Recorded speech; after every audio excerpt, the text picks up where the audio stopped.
Thank you for listening to today's Daily Insight. Mentor Forge, we're about bridging the confidence gap in emerging leaders in business, relationships, and life. If that resonates with you, then go to mentorforge.com to check out more. So if you're a rising manager or an emerging leader and executive in your organization, go check out mentorforge.com because we are making leaders less transactional and more transformational in their leadership abilities by building soft skills like problem solving and decision making.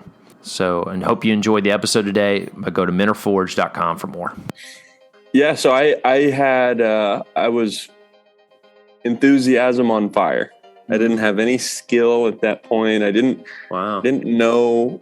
I still to this day, like I know a lot of infrastructure stuff. I can hang if we're talking techie, different tools, or I understand different languages, but can I write code? Do I write code? Not a single line. Oh, wow. I can copy and paste some stuff, but I'm not a coder. I am more so a product and project manager. I have an amazing team, which over time, failing enthusiastically led me to, and being consistent and being committed, not quitting when I think a lot of people would have. Just being honest, I've had tears in my business. I've had stressful moments. I've spent hundreds of thousands of dollars not being successful. Yeah. A lot of people haven't spent $1,000 investing and learning something or getting a coach or, I've spent hundreds of thousands of dollars failing. And the reality is there's other guys that have spent millions, investing and learning. I say failing, learning.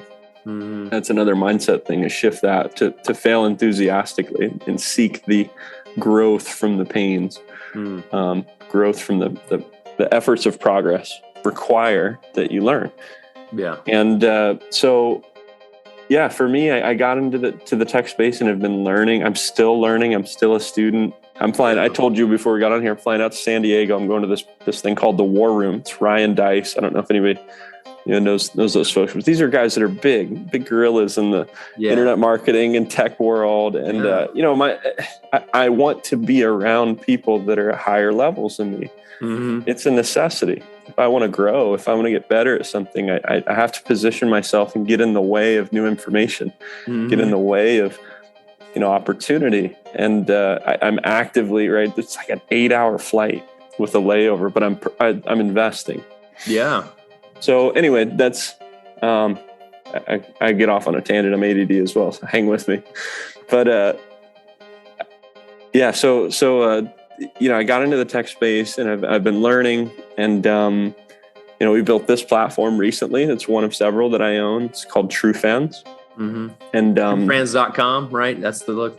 Yeah. Yeah, TrueFans with a Z.com, and it's I think it'll probably do like 5 or 6 million this year. Nice. Which is exciting. It's doubling what we did last year, and the goal is to triple it.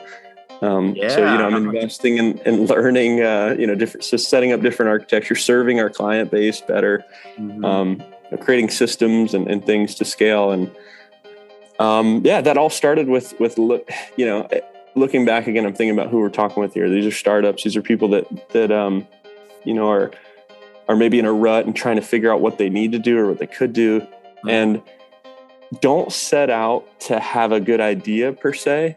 Set out to find problems, set out to see and observe things that suck that you can help with. And a primitive way of looking at that is somebody's grass is long. Well, you have a lawnmower. You could help cut grass. How many grass, lawns would you have to cut in order to make X? How much market is out there? What's the demand, right? How can you be in front of the demand? How can you solve that problem, do a great job, and earn more clientele?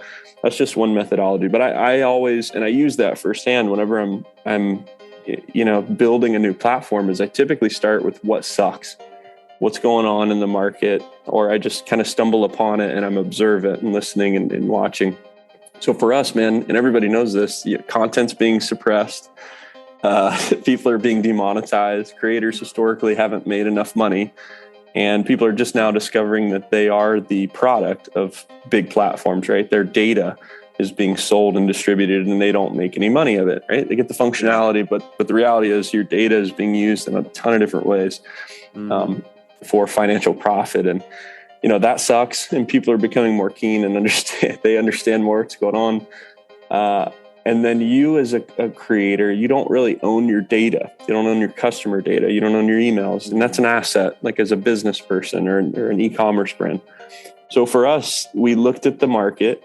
We looked at other competitors. I'm not going to say their name. And we just had a high level belief we could do a better job and we could stand out. And that's really what you're doing when you're trying to, decide where you can solve a pain in the market is look what's out there. Most of the time there's something out there, and then figure out what your fancy sauce is going to be, what you're going to do that makes yours even better. And try to become the logical choice. That's what we've always done. The logical choice platform, product, service.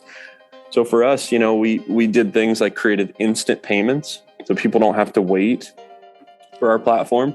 We're just to give everybody, I don't know how many people are familiar with membership platforms, but we're very similar to like a Patreon or an OnlyFans. Gotcha. The biggest difference with us is that we're 100% invite only. We have instant payments that I just mentioned that just launched. We don't allow adult content. So we're a home for folks that would love to have one of those platforms, but not the negative stigma. And we've just been rocking out additional features and functions that no one else has. And we're listening with the intent to serve and engineer. And we hope to keep the finger on the pulse as we keep growing and our ear to the ground, listening to what's important for our users. So we can create those things and maintain, being a logical choice for them to build their businesses and brands and audiences on. So if you're listening to what I'm saying there, I'm in the service of my clients. I'm in the service of my developers. I am in the service of, I try to be in the service of everyone that's in my sphere. Yeah. And I think, that mindset, especially in business, is going to help you become in line with your goals, whatever those are, monetarily, fulfillment wise, Yeah. Anyway.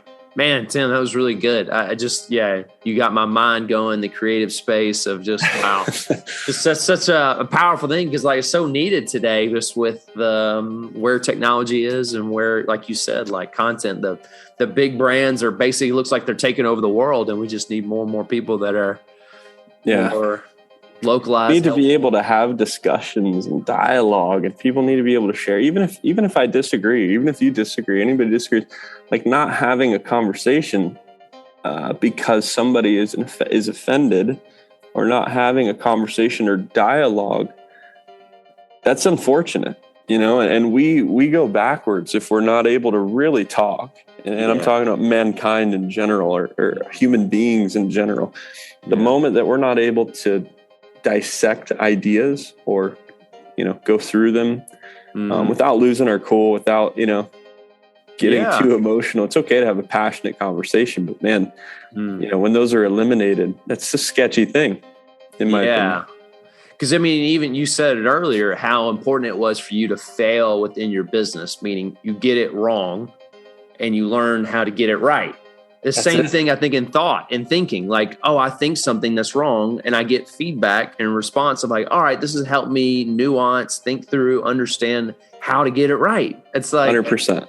Any sociologist that had any saw whatsoever, like how to raise a child is to expose them to things and to experience things that are hard, because that leads to growth. But for some reason, we've been called to some society that has just created, like you're saying, like a language.